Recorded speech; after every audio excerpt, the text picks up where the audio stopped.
Ndiyo kwanza ana siku 5 tangu ahamie katika nyumba mpya mitaa ya Tabata Bima, nyumba yenye wapangaji wengi sana, na kulikuwa kuna vyumba 6 na kila chumba kilikuwa ni master, yaani kina bafu lake pamoja na jiko la ndani. Tangu afike pale, kijana Dede macho yake yameshuhudia wapangaji wengi wanawake. Wanawake walikuwa ni wengi kuliko wanaume. Hii ilimaanisha kuwa ile nyumba unaweza ukasema ni kama wanaishi wadada tu. Macho yake Dede yameshuhudia na kukiri kuwa wengi wa wanawake wale walikuwa ni warembo balaa, jambo ambalo lilimpa wasiwasi sana, kwa maana Dede anajijua. Dede alikuwa ni mtu wa toto sana, alikuwa ni mzaifu sana linapokuja swala la wadada wazuri, na hasa wale wenye mashepu. Siku hii kijana Dede alikuwa amekaa zake chumbani. Kwa bahati mbaya zaidi, usingizi kwake ulipaa kwa siku hiyo. Akawa kila akijiegesha apate usingizi hauji. Kila anachofanya ili alale anashindwa. Muda huo alikuwa ameshaangalia movie za kutosha, amechezea sana simu. Mwisho alikuwa amechoka.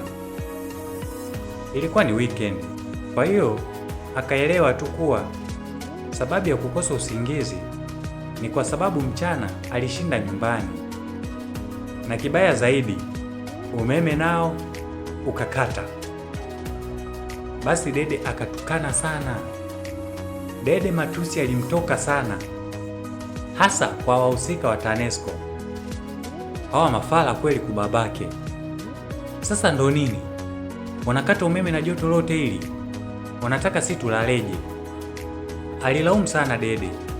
Mwisho akashindwa kuvumilia, ikabidi atoke zake nje tu, angalau apungu upepo nje, maana ndani kulikuwa hakukaliki kabisa. Kimoyomoyo alikuwa anajisemea, oh, hii ndo Tanzania.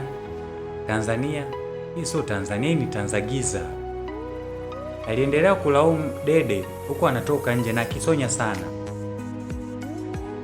Dede akiwa amekaa zake barazani akaanza kurukaruka kwenye mitandao ya kijamii, mara TikTok, mara Facebook, mara Instagram, ili mradi tu kupoteza muda. Muda ulienda sana akisubiri kama umeme utarudi kwa usiku ule. Akiwa anaendelea kuchezea simu yake, mara kwa mbali akaona kuna boda inakuja. Ile imefika tu pale, ikamshusha mdada mmoja amevalia nguo hatari hizo balaa. Nguo zilikuwa ni fupi, zilizoacha maungo ya yule dada yote akiwa nje. Dede akamtizama vizuri yule dada, akagundua ni dada wa chumba cha jirani. Kimoyomoyo alibaki akijisemea tu, dada lina shepu hilo balaa. Yule dada baada ya kushuka kwenye boda akamuuliza yule driver boda kwa sauti yake ya kilevi, unanidai shingapi wewe mbwa? Dada aliongea huku akiwa na yumba. Boda kwa sauti ya chini akajibu, ni 7,000 tu. Yule dada akatoa ukelele huu, utazani ameona kitu cha ajabu. We, tokea hapo Sinza tu hadi hapa 7,000? Mbona ni bei kubwa sana? Mimi nakupa 5,000 kama utaki andamana. Yule driver boda kwa kinyonge alisema okay, sawa, nipatie. Yule dada akasema siwezi tu 7,000 hapa tu, labda kama so mimi. Dede kimoyomoyo akajisemea, mdada mrembo hasa, lakini kwenye ulevi sasa. Boda alichukua hela yake na kuondoka. Binti akasimama huku anayumbayumba. Ghafla likamtoka neno, TANESCO wote ni mbwa. Dede alibaki akicheka tu kwa chini chini, lakini yule dada aliendelea kutoa matusi hadi ya nguoni. Muda huo wakati dede anamwangalia tu, ghafla yule dada akasema, kumbe tuna mlinzi siku hizi.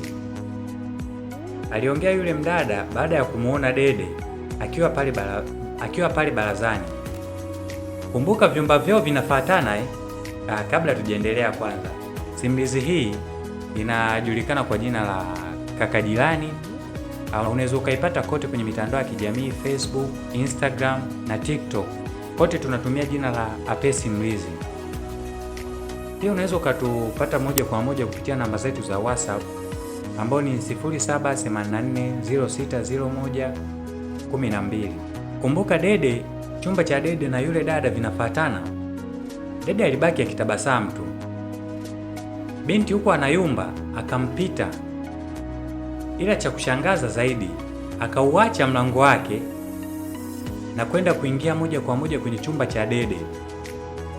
Wakati anaingia, maneno alikuwa akimtoka, kumbe nimeacha mlango wazi, alisema huku anaingia mlango tofauti na mlango wake. Dede alibaki amepigwa na butwaa. Mrembo kaingia kwake, basi akawa anasubiri atoke, akijua kuwa huenda akiingia ndani atajua sio kwake. Kasubiri mara dakika 5 zikapita, mrembo atoke. Mara 10, mrembo atoke. Dede akasema huyu vipi ameamua kuzimikia humu ndani? Dede akasimama. Dakika 10 zikapita, dada hatoki. Dede akaamua kusimama huku akijisemea, hivi huyu dada ina maana hajajua kuwa ameingia kwenye mlango wa mtu mwingine? Alijiuliza Dede. Basi akasimama huku ameshika kiuno, akatafakari. Baada ya kuwazua sana, akapiga hatua na kuzama ndani. Ili anaingia tu, anakutana na mambo ya kushangaza sana. Dede akatumbua macho, huyo mama yangu. Kwa leo tutaishia hapa sehemu ya kwanza. Tafadhali usiache kusubscribe kwenye chaneli yangu mpya, na pia unaweza ukatupata kwenye mitandao ya kijamii kama Facebook, Instagram na TikTok. Kote tunatumia Ape Simulizi. Asante. Karibu sehemu ya pili.